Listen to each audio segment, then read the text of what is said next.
Lily is good.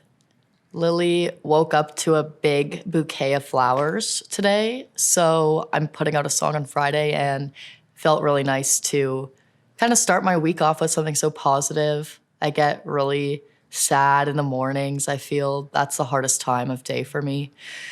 Just like coming out of my dreams. My dreams are almost always so awesome and sensory, and sometimes to come back to reality is a little bit difficult, but I started on a really good note today.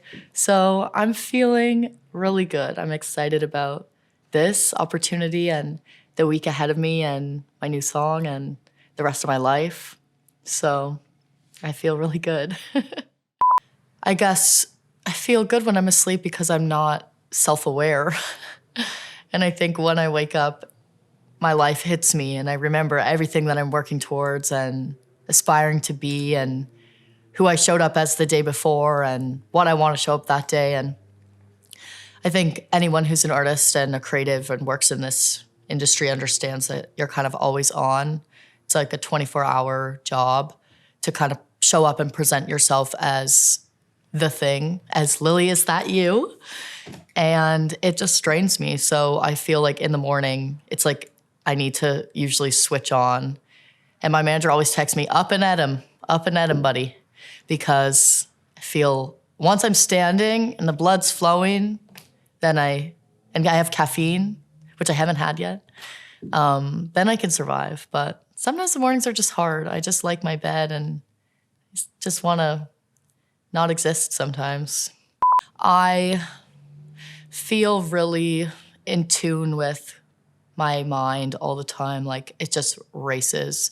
And I feel at any one moment I could be thinking of so many different things that could be from the past or are minutes ahead of me or years ahead of me.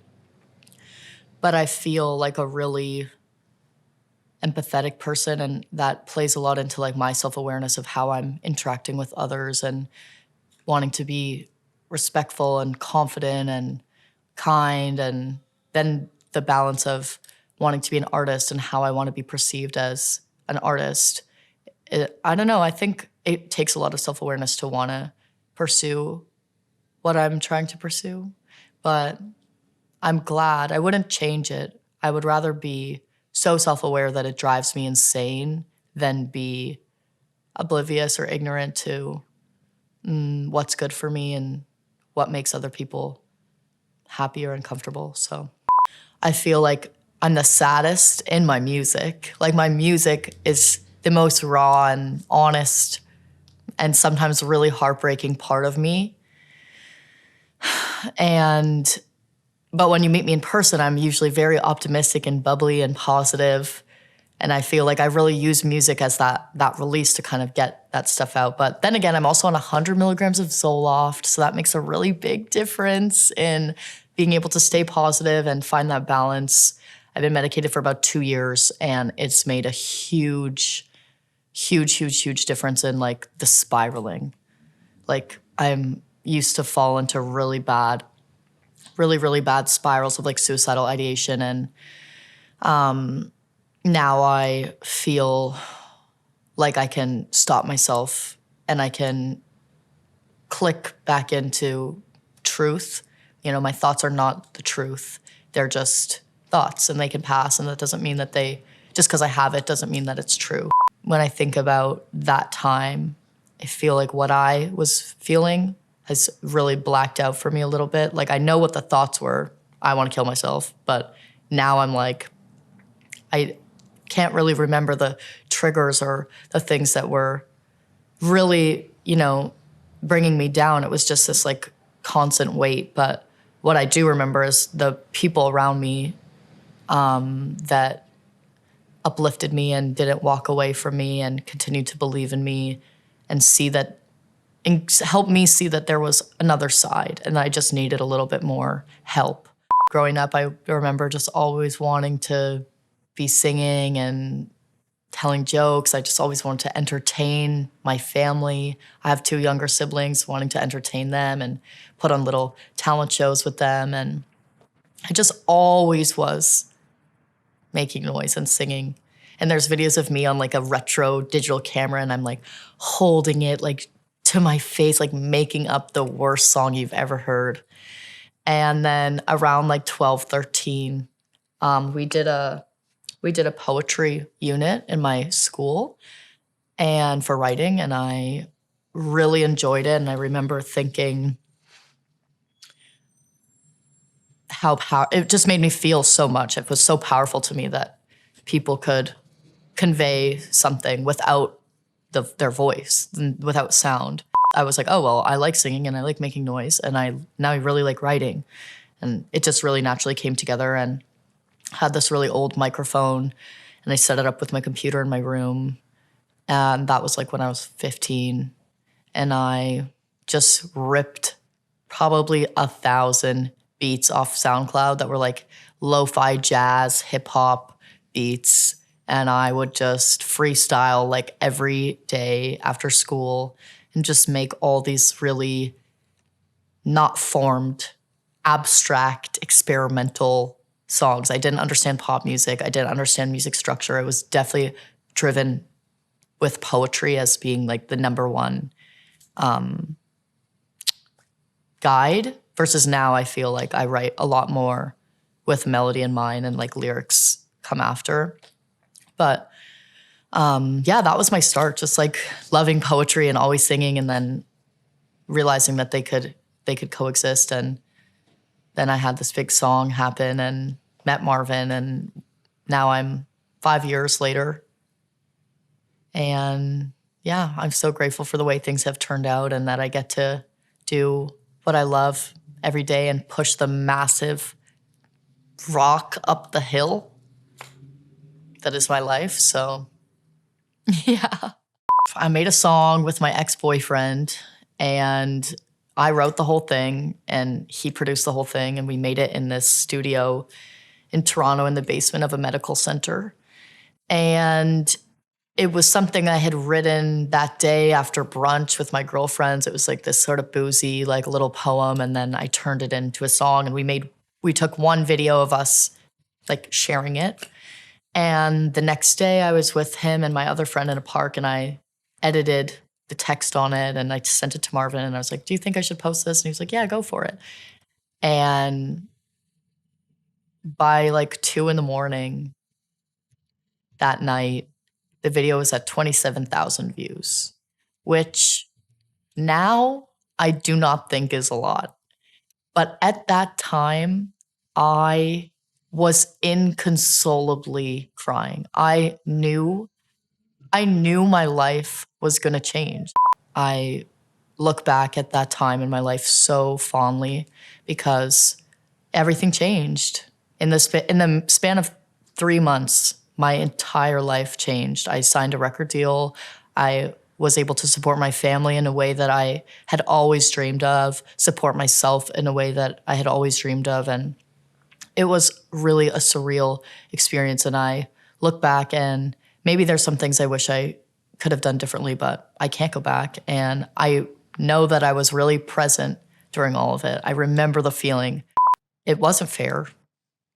I didn't do anything in the video that I consider to go against any community guidelines. Like, there's lots of music that has the word fuck in it. So I didn't feel like I was breaking a rule. And I'm glad that it happened because it created this momentum behind the song that I don't think it would have had otherwise. And also, like, I never wrote that song as to like make a statement. It was like, this is just naturally who I am, and this is what I want to say, and this is my music. I never wrote it with this intention to, I don't know, it become a bigger thing. And then once it did, then I was so grateful that the fans and people online were able to show me that, you know, this is powerful because you're speaking up for yourself, and this is unbridled desire, and this is you saying and asking for what you want. I never thought that that would be like the first song that I put out. So that's kind of what I meant by like I wasn't really, didn't really know what to expect. But I think a lot of my music has always walked that line of like, I want to leave an impression on people of positivity, or I want to be an honest role model, and I want people to look up to me without envy or without jealousy. I want people to look up to me because I'm real or raw or honest rather than something that they feel like is unattainable. I definitely want to encourage people and inspire, especially young women, to get after it. Yeah, my big why is just wanting to be a testament to young women and young people that are struggling with suicidal ideation and addiction and assault and anxiety, depression, whatever it may be, that, you know, you can use that. And that can be your armor. You know, I think the music industry is a really fucking tough place to try to exist. And I'm glad about the life I've lived because I feel like it's given me thick skin to deal with it. I deal with so much doubt, but it doesn't win. You know, it's the same thing at the beginning, talking about thoughts passing through. Like, just because for a few moments, a minute, an hour, a day, I think, this is really hard. This is really hard what I'm trying to achieve. It doesn't mean that I want to quit or stop trying. It just means, oh, wow, it's going to feel so much better when little things keep happening, little things keep affirming that I'm on the right path. But I think everyone struggles with doubt. And anybody who says that they don't is lying, because we aren't like these perfect people and it's not all mapped out and there's no rule book. And especially in art, it's just this, you know, you have to be so passionate about your beliefs. You know, every night getting to talk to like 100 fans and hear their perspective and see the emotion, you know, that they were crying the whole show or dancing the whole show, like that helps me reflect so much just coming off the back of this tour, like really being able to one-on-one have all these conversations with people and be as present as I could be, like in those moments, to receive like so much information and energy from them. Like, it is such a force to encourage me to keep going. And I have such an amazing, amazing fan base. They are so supportive of me and they're incredibly honest. And I feel like I can just look at one of my comment sections on any video of the last year and I can see the impact that I'm having on them. And it makes such a big difference to me to know that I am, you know, making a difference in their lives. Because I know what it's like to be obsessed with a song. And like that song is getting you through something. Like, we all know that feeling. So it's nice to be on the other side of it sometimes. The concept of the song is that there's no such thing as purity anymore. And, you know, your sexual behavior, your sexual freedom is not a reflection of your value and your worth and your purity. I see purity as kindness, as forgiveness, generosity, openness. Like, those are things that to me show a person's purity. It's not about how many people they've slept with. And I was performing the song and I remember seeing so many faces in the crowd change. Like, because it's a Christian university. And I think that there was a lot of people there, young people, that had very different belief systems than me in terms of that one song. And I remember feeling like it didn't make me nervous or sad. I didn't expect it, but it made me afterwards feel like I was on the right track. Like, I would rather have them feel like, oh, this person is on the stage and there's one of them and there's, you know, 8,000 of us and she's singing something and I don't agree with it, but she's the one up there.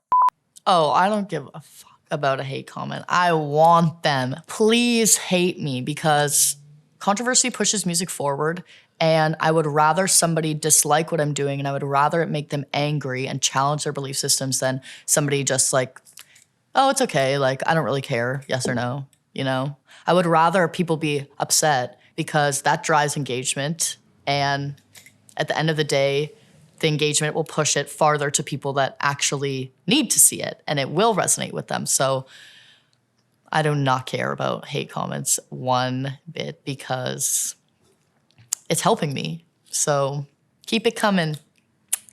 I'm super confident when I'm done up. I got the hair, I got the nails, I got the Gucci shoes. But obviously it's not about any of that. It's about, I just have this, I have a real, truly unshakable belief in what I'm building. I work at my craft every single day without fail for as long as I can remember. And I have so much confidence in myself because I feel like I have no choice other than to succeed. I want to support my family for the rest of my life, and I want to support myself and those around me that I love, and I cannot fail. I want so much out of this world. I want to experience so much, and I'm just so determined to make that a reality for myself and my family and friends that I feel like I know that this confidence is what it takes. Just being at a time in my life where I didn't know if I was going to survive, like be alive the next day.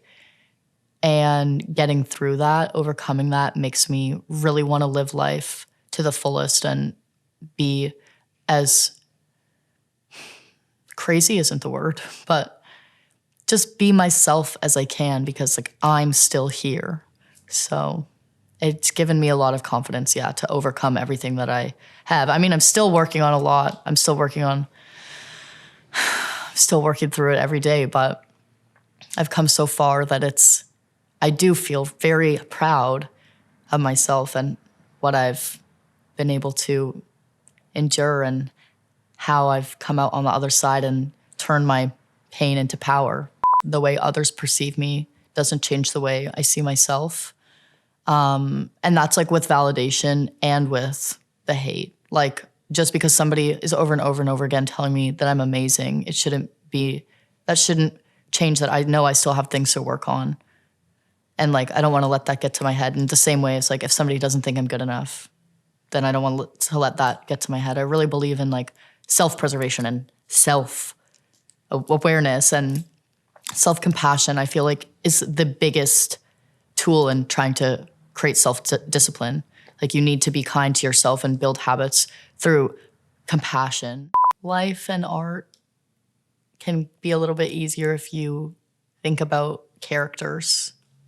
And there's a version of me that's like the sleepy one, sleepy, sad elf that I wake up as, or like sometimes I feel. And that can be a version of me that I accept. That can be a character that I can accept, and I need to feel that sometimes, but that same me can then become her and show up with confidence and stability and calmness. So I would, I think it's important it's made it easier in my life to like play different roles and see my art as like a reflection of who I am, but this other thing that can be maybe more confident than I am in my day-to-day life or more sure.